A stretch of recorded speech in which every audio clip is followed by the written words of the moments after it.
It was past midnight. Marcus Johnson's hand trembled on the door handle. This 30-year-old man had never felt so desperate in his life. He had only $3 in his pocket, and he needed to find $200 by tomorrow for his daughter Emma's school fees. But he had no idea that by the end of this night, his life would completely change.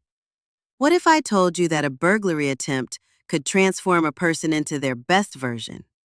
And what secret in 84-year-old Deolira's room changed this man's heart forever? This story is inspired by true events, and every word I tell proves how powerful the human spirit can be. Marcus Johnson lived in one of the outskirts neighborhoods of Chicago. He was a young father who had lost his wife 3 years ago in a car accident. He worked at a factory until he was laid off 2 months ago. His daughter Emma's school expenses, rent, bills, everything had piled up. That night, while walking around the neighborhood, he noticed the house belonging to 84-year-old Deolira. The lights were off, there was no sound. A dark thought crossed Marcus's mind. Maybe there's something valuable inside. But what Marcus didn't know was that Deolira was home at that moment. The elderly woman often woke up at night due to insomnia and would quietly read books in the living room. Tonight was one of those nights. Marcus managed to get inside through the back garden window. His heart was about to burst out of his chest. When he turned on his small flashlight, the scene he saw surprised him. The house wasn't luxurious as he expected. It was simple, clean, but quite modest living space. He looked at the jar on top of the refrigerator in the kitchen. There was some money inside, but very little. Maybe $20, $25. This wasn't the money Marcus was looking for. He moved to the living room, and the flashlight beam met the large cabinet in the corner of the room. When he opened the cabinet, the sight he encountered deeply affected him. Hundreds of photographs, letters, diaries, books, each carefully arranged, each hiding a memory. Marcus curiously picked up one of the photographs. The photograph showed a young woman with a small child beside her. Written in handwriting on the back, "With my son Michael, 1965. A thought came to Marcus's mind. I wonder what happened to this child. Just then, he heard a voice behind him. Son, who are you? Marcus froze. When he turned around, he saw a white-haired, elderly woman. Deolira was holding a cup of tea, calmly looking at him. She wasn't scared, just curious. Marcus's voice was trembling. Sit down. Let's have some tea, said Deolira. What are you doing in a house at this hour of the night? This unexpected encounter left Marcus bewildered. He thought about running, but his legs wouldn't carry him. The elderly woman's calm demeanor had almost mesmerized him.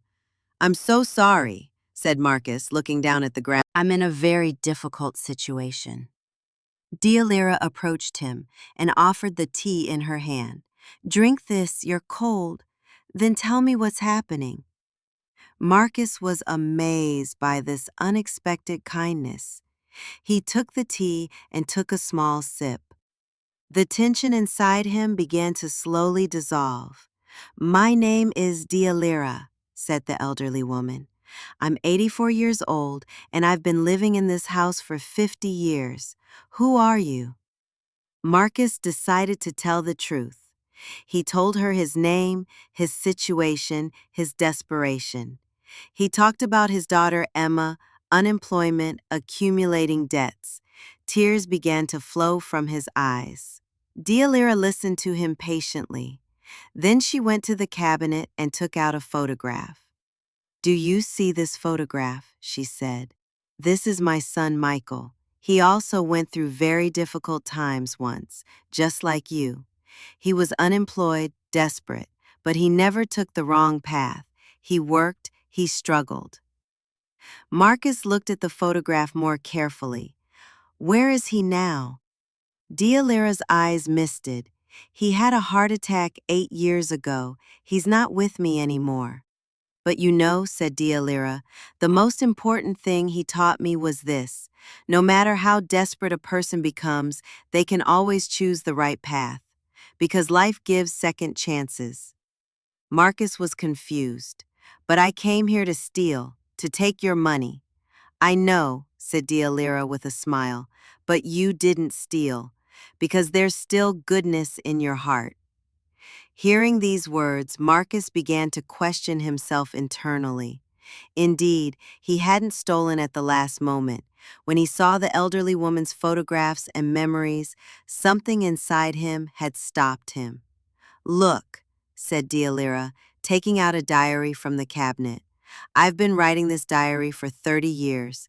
I dedicate one page to each day, and on each page I write something beautiful that I experienced that day. She opened the diary and showed a random page. Today, November 15th.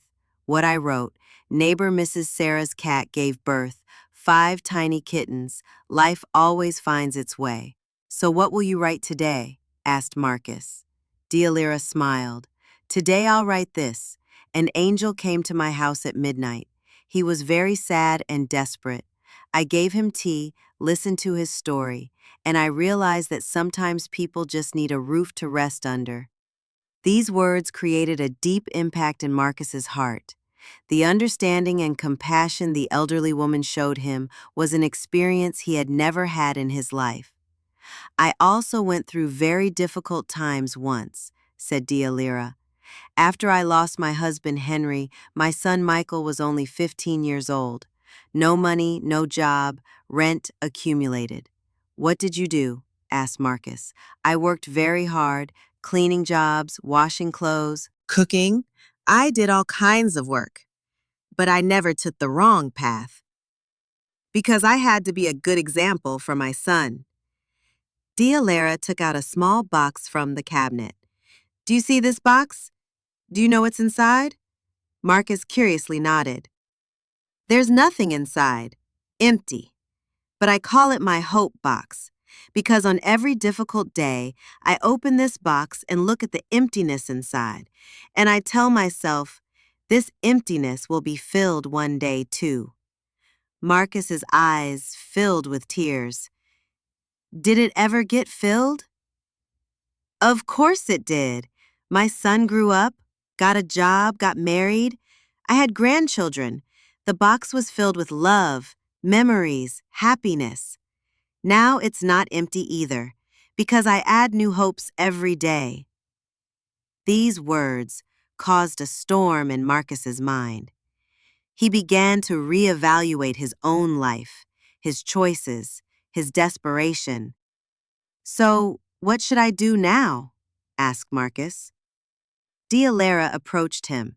First, forgive yourself. Then, wake up early tomorrow morning. Go door to door, look for work. Cleaning work, moving, gardening, accept all kinds of work, because no job is small. But the school fees. Go to your daughter's school. Explain the situation. Most schools provide payment facilities for families in difficult situations. Don't be ashamed. Ask for help. This is not a bad thing. Deolira went to the kitchen and took the money from the jar on top of the refrigerator. Take this money. It's not much, but it'll cover your daughter's fees for a week. Marcus shook his head. I can't take it. I already came here to steal your money. But you didn't steal. That's important. And I'm giving it to you. I'm not giving it as a gift. I'm lending it to you. You'll pay it back when you get a job. Now I'm going to tell you something, said Deolira. Come to my door tomorrow morning at 8 o'clock. I'll talk to my neighbors. They have jobs too. They're looking for help. Marcus looked in amazement. Why are you helping me? Because you're not a bad person. You're just a lost person. And lost people find their way when shown the right direction. That night, as Marcus walked home, there was a completely different feeling inside him. There was shame, regret, but also hope.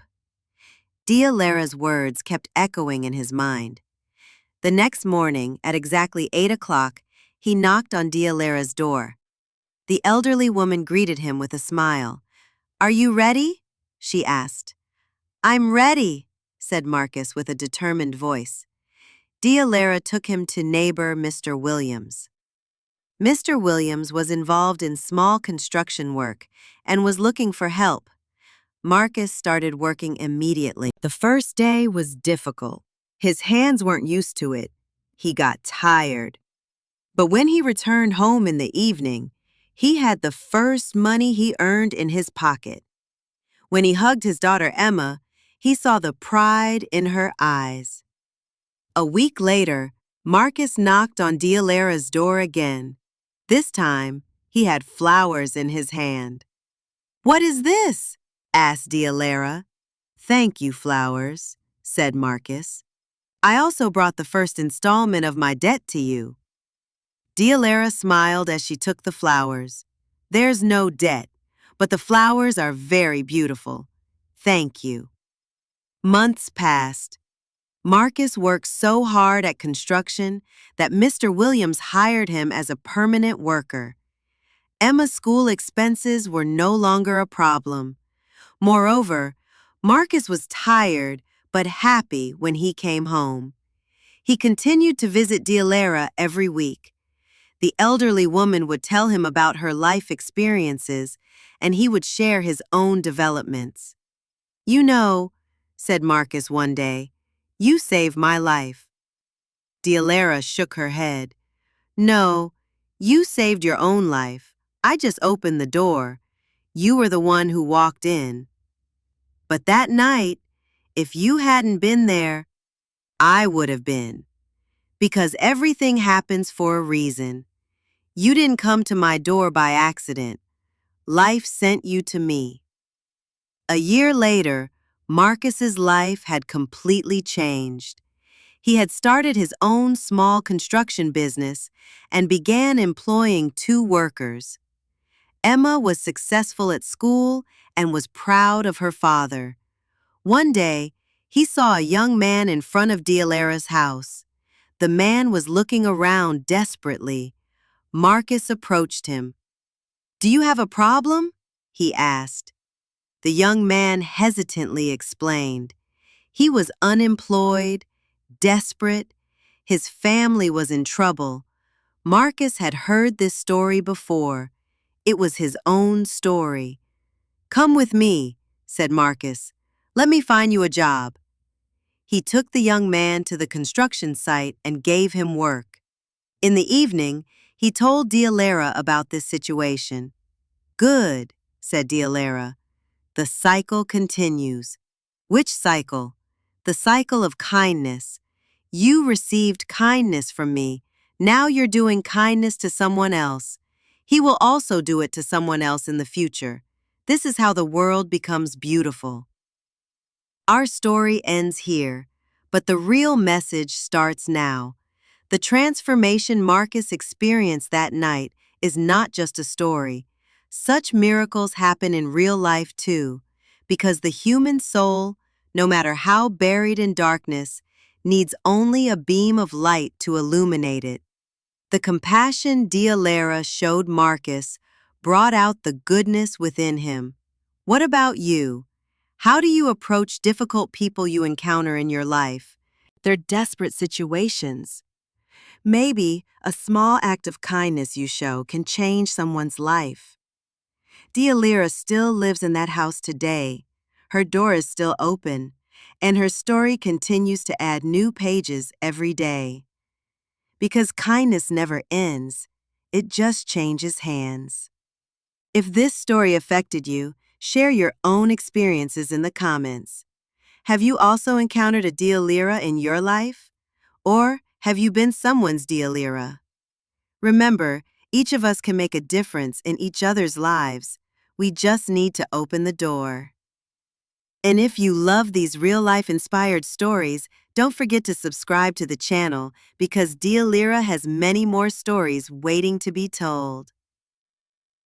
In our next story, we'll tell about the events Deolira experienced in her youth. That story is just as touching as this one. See you soon.